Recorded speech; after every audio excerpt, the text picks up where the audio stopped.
Brian Baldinger. Baldy, thanks for taking a few minutes with us.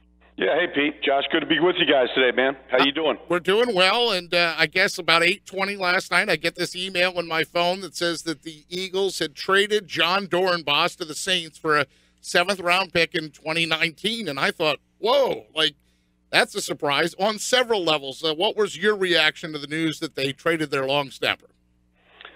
I was surprised, but I wasn't surprised. Their special teams have not been good this preseason. Their coverage units have not been good.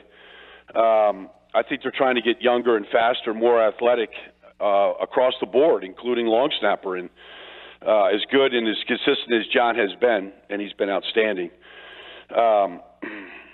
at that position, I think they feel like they can get younger and more athletic at that position. Now, whether they can get the consistency that Jon provided remains to be seen, but there's new guys in town. Joe Douglas is running this football team right now, and there's been a lot of personnel moves, and there's going to be a lot more. You can start counting them, starting with that one last night that happened around 8:20. What do you think it says to you that, there's not very many times that you see an NFL owner quoted in a press release about a long snapper getting traded. What does that speak to about Jon Dorenbos and what he meant to the Eagles in the community and off the field? Well, all that, he'd started more games than anybody in the history of this organization, or played in more games than anybody in this organization. So, that alone, longevity, consistency, what he did, outside the walls of NovaCare, I think people recognize that. So, Jon's going to get a chance to continue it, but this team has to get better. And this is not about a one-year fix. This is about getting to Super Bowls and winning Super Bowls. And so it's I would say that if I was anybody in that locker room outside of a couple of names, I'd feel rather uncomfortable because I think everybody's job is up for grabs, especially when something like that can happen last night. Hey, Brian, this is Josh. You played the offensive line for a long time in the NFL, and in the last preseason game, when I was watching it, I wasn't sure if the pressure that Wentz was under was a reflection of the offensive line just not having played enough together, or was that just a reflection of the Dolphins? Because they do have pretty good players there with like Sue and Phillips. So when you saw that third preseason game, did you walk away from that saying, man, the Dolphins really brought a lot of pressure on Wentz, or did you walk away saying this offensive line still has some things to figure out? No, I didn't think that. I thought the line played actually pretty good. You take one or two plays away from it, but I thought they played pretty well. They needed to play a lot more than they played. You take the quarterback out, but the line needed to play a lot. They've got a new left guard in there. The center position needs to get better. I think they need to play. The tight ends have to get a lot better, especially one particular tight end has to get better. They needed to play more. But I thought it was really the question really is, the running backs are not good in pass protection, and they're going to get blitzed a lot this year. I don't care if it's LeGarrette Blount or Wendell Smallwood or Donnel Pumphrey, whoever's back there, they're going to get blitzed, and they're going to have to show that they can pick it up and they can handle it. And they didn't do a good job of it the other night. And then a lot of the pressure was, look, if you're running bootlegs to Cameron Wake and he doesn't take the fake and he's after your quarterback, it's going to look like he's under duress. So they ran 3 bootlegs and they didn't really bite on the fake. So, that happens sometimes. But I thought overall the offensive line played pretty well. Speak to your perspective on what we could actually take from a preseason, because I think sometimes you have fans and media alike. They seem to overreact and underreact to certain aspects of preseason games. So talk about what do you, when you're looking at film, when you're looking at a game, what do you actually take away from preseason games? Well, I look a lot. I look at, the fundamentals of the game because that's your toolbox you're going to take every week with you regardless of who you're playing. So what do your fundamentals look like? Your techniques, the communication in the secondary with the Eagles was awful, on Thursday night. And so I don't care if you're motioning to a bunch formation and two guys take, the inside route and nobody covers the outside route like that happened on Julius Thomas' touchdown. Even on the interception by Jalen Watkins in the end zone, there was a complete breakdown there. So the communication, you're looking at that aspect. Look, Carson Wentz is going to go through this preseason completing 16 passes to an all-new receiving core. There's just not enough work. And so, if you think you're going to get the timing at practice or, a one-day scrimmage with the Dolphins in pads and be ready on September 10th or September 17th, I think they're I think it's fool's gold right now that they're ready to play. Brian, it's Scott. Just wanted to ask you here about Nick Foles. Obviously, he missed practice again today. This time they said due to illness, but he hasn't practiced much here since camp began. How concerned do you think the Eagles should be about Foles? I think anytime a player doesn't play, they have to be concerned. If you think that players get better by hanging around practice or going to meetings, they never do. Nobody gets better by not playing. And so, it's a new offense for Nick. I know he's coming from Kansas City where he was there for a little bit, not that much. But it's a new offense with new players. Like, nobody gets any timing if you don't play. So, look, if something would happen to Carson Wentz right now, I don't see how they could feel comfortable with Nick Foles right now. I just don't see. I mean, your backup quarterback is expected to finish games and win games. If anything would happen to Carson Wentz in that first or second game and Nick Foles is your backup quarterback, I would be concerned. Now, in years past, at this point, we would have already been through one or two rounds of cuts by teams through the preseason. But this year, it's going all the way up until Saturday before they make this cuts down to 53. How crazy do you expect Saturday to be, and how do you feel about this format? Do you like it? Do you not like it? Well, I mean, it's all about just having enough bodies for this game on Thursday night. That's all it's about. And so, teams have already begun to make cuts. I think there's a lot of guys in this Eagles roster right now that, could be gone right now down to typically it would have been to 75 in years past. I don't think they'd have any problem getting to 75 right now. But, there's no starters going to play on Thursday night. And so, that's what the final end of this roster is going to be all about. But, if I was the Eagles, like we started off this conversation, the final cuts will be on, I think it's either Saturday or Sunday Sunday afternoon at 4. But, this roster is not going to stop being reshaped because the final cuts come down on Sunday. There's going to be 8 or 10 moves that are going to be done during the season.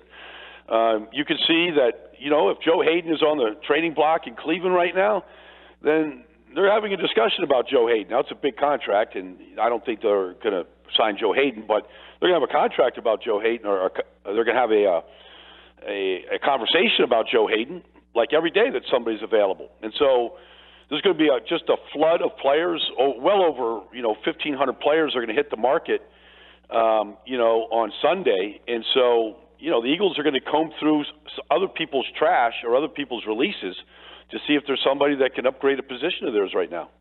Lastly for me here, Brian, when you look at one of the Eagles players that I think has had a pretty good preseason so far is rookie Derek Barnett. What do you see out of him when you look at the film and how it seems like his learning curve is going pretty well in terms of picking up some new things here? Well, I see effort. I see a great deal of effort. I see a plan, and I see good technique. So I see all the components that would make him a high first-round pick that he was, the 14th pick. I think he's going to be a really good pro. He's going to see two of the best, if not the two best tackles in football. One, week one when he sees Trent Williams. But Trent Williams and Tyron Smith are as good as there is in this whole league. And he gets to go against, Jason Peters when he's out there. So that's what you're measured up against this, in this business. A quarter of the games this year will be against the league's two best left tackles. And if he's playing right end, that's what he's going to have to see. And you're not going to beat those guys without a plan and without really good technique. And the Eagles are counting on him. I look, whether he starts or not, it doesn't really make a big difference. He's going to play a lot. And eventually I think he will be the starter. Whether they decide that on September 10th, I don't know yet. But I like what I've seen from Derek Barnett a great deal. Brian Baldinger's with us. At Baldy NFL is his Twitter handle. And, Brian, I have this called up that was important. Prior to 4 o'clock Eastern time on Saturday, the clubs have to get to that Saturday, yeah. I thought it was either Saturday or Sunday. Yeah, Saturday, okay. And then on Sunday at 1 o'clock, they can establish, or somewhere around 1, they get to pick the 10 practice squad guys. Yeah, so you know what that's like, though, when you think you made the team, but you haven't made it. I mean, when you're 49, 51, 52, 53, when you're that guy, it's a pretty hellish 48 hours. Well, yeah, it is. And, sometimes you make the roster, on Saturday at 4 o'clock, and then, Sunday, they put you on the practice squad, and they bring somebody else in, or they release you and they tell you, don't leave town. We're going to bring you back, and all those things. I mean, you're just a puppet on a string for a lot of those guys. But all those guys, their whole purpose right here is to just try to get a chance and try to get an opportunity and make the best of it. If it doesn't work out here, it can work out other places. There's been plenty of guys in this league that have carved out great careers that were cut, released, practice squad, and when they got their chance, they were ready and they showed something. And so I think there's an opportunity for a lot of young players to make this roster, in the next week, whether it's because of their play in the fourth preseason game, the way they practiced, because of need, because of upside. I mean, I think there's a lot of young guys that are.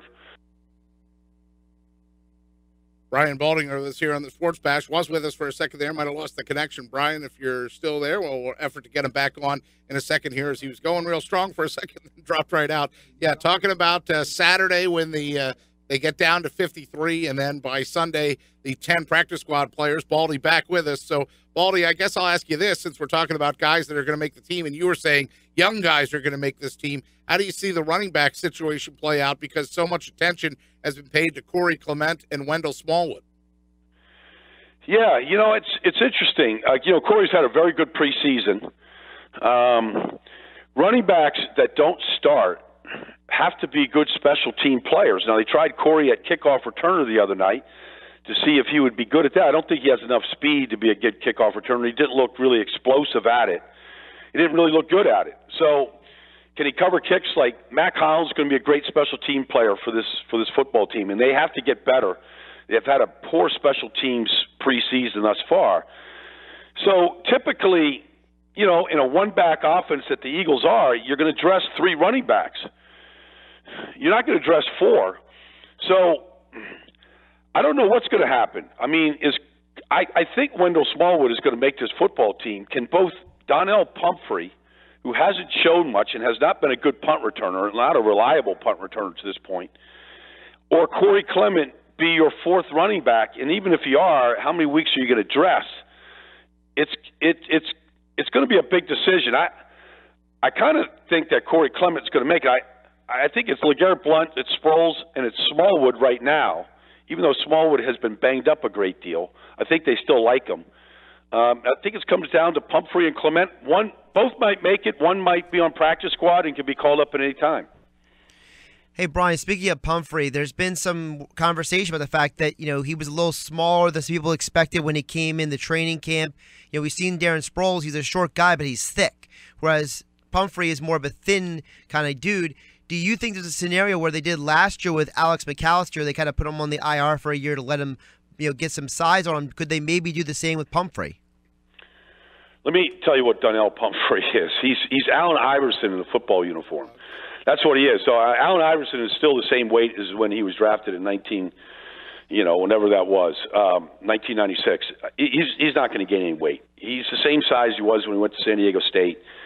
He's an intriguing player because statistics say that anybody built like that should never stay healthy, yet he's never missed a game at San Diego State. He started 42 straight games. He is an intriguing guy. He has not had a good preseason, but he's got unbelievable quickness, and he's been durable.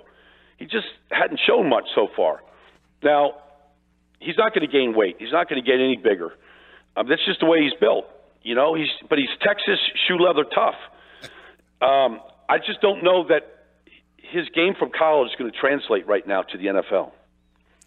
Brian, we'd be remiss if we don't ask you about Carson Wentz. Everybody I run into has questions about Wentz, and I look at him in a similar situation as you saw what Marcus Mariota and Jameis Winston did from year 1 to year 2. Do you foresee that same type of evolution to see Wentz taking that next step? Yeah, I do. I totally believe in Carson Wentz, and I know everybody at NovaCare does too. Not just believe in him, but believe in him at the highest level. Like, this guy can be a perennial Pro Bowl player. We've seen incredible strength already from him. I mean, when Clay Matthews is on your back and you could just flip him off, or Cam Wake, you could just shrug him right off your back like the way he has and come out of it and complete passes. He needs the cast around him to get as committed and as good as he is. And when that can happen, I think you'll see the best of Carson Wentz. I still think they need to get a lot better than they are right now, but I think he's going to have a really good sophomore year, and I expect him to make a big jump this season as a quarterback. Brian, I think Nelson Aguilar is a very interesting case in the sense that the Eagles traded away Jordan Matthews, which opened up more of an opportunity for Nelson Aguilar in the slot now, as opposed to the past where he was a wideout.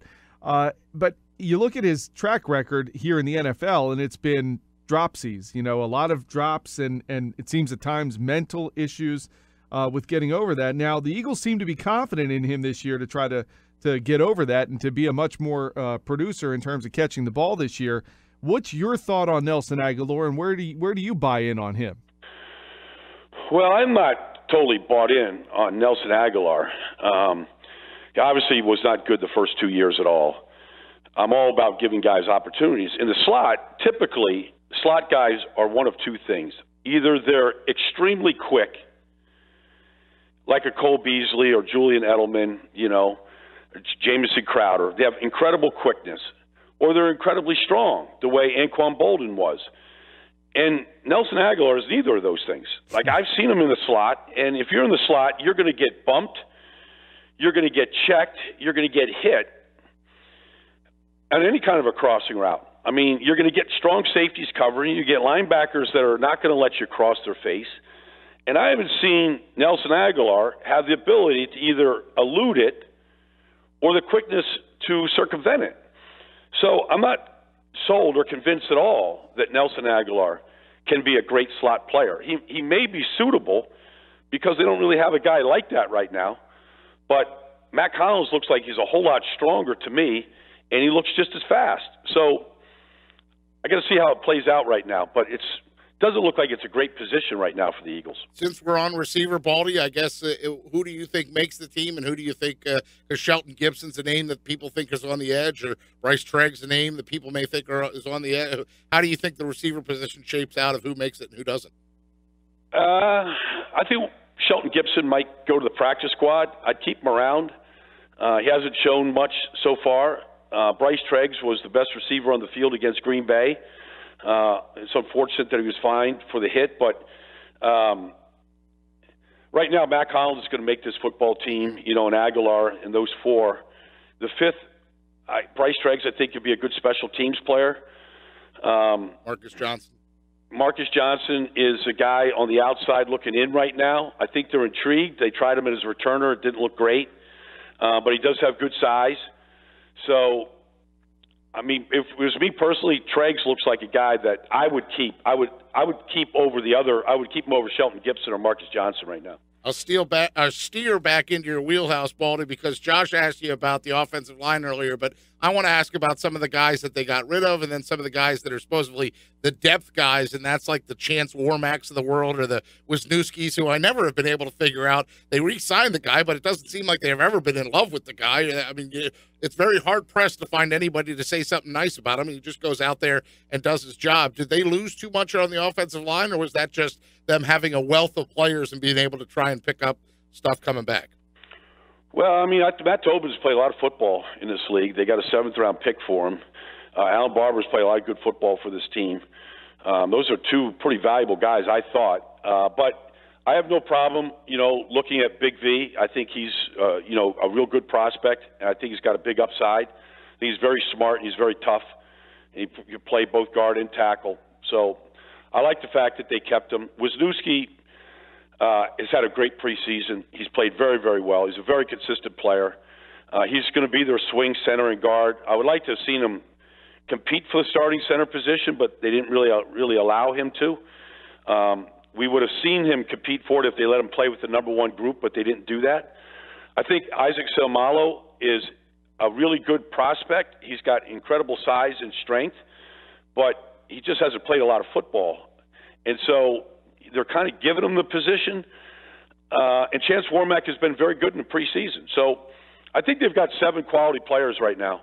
But they do have to get better at center. And the left guard position is a position to keep your eye on right now, because there is some growth that has to take place with the young Isaac Seumalo right now. He just has to see more. I'm not being critical of him. He just hasn't played enough to really see all the things that he's going to see at left guard. Brian, what do you make of Michael Kendricks? Here's a guy who had, had gone into the office and kind of requested a trade because he believed he should be on the field a lot more than he has been. But he seems to have had a hard time breaking through Jim Schwartz, into more playing time. And now he's had a great preseason.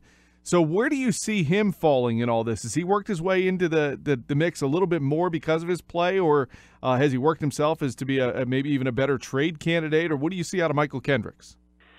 Well, he has an untradeable contract. Nobody's going to trade. They've tried. He's got an untradeable contract. He's making big money for a guy that plays about, right now in Jim Schwartz's system, which is only going to put 3 linebackers on the field if you put 2 tight ends on the field or a tight end and a fullback. So that's about 20% of NFL snaps right now. And that's how he's played in the preseason. And he played more when Jordan Hicks was hurt last week. But, I give Michael Kendricks credit. He's played well this preseason. He's taken advantage of, increased playing time. But he's not going to start in front of Nigel Bradham or Jordan Hicks, not right now. And so he's their third linebacker when teams are in certain formations. And unless somebody gets hurt, that's what he is. And I don't think that's going to change right now unless there's just an unforeseen injury.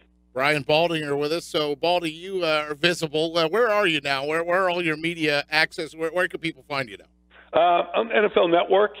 Doing a lot of stuff right now on the website and Twitter as we get ready for the season. So you can check me out at Baldy NFL. I'm getting ready for my first college football game this week at TCU. Be down in Fort Worth on Saturday night, and I'll do NFL games all year long for Westwood One national games. I'll do the Eagles' second game of the season in Kansas City. I'm anxious to see that. And then I'll be locally right here on the Fanatic with Anthony the Cuz Gargano in the mornings. So should be a good fall. Yeah, a busy dance card for you, as I know it is. So I guess I'll ask you this. Since you're visible and they can't miss you, right? I mean, people see you out in the public, hey, Baldy, how are you?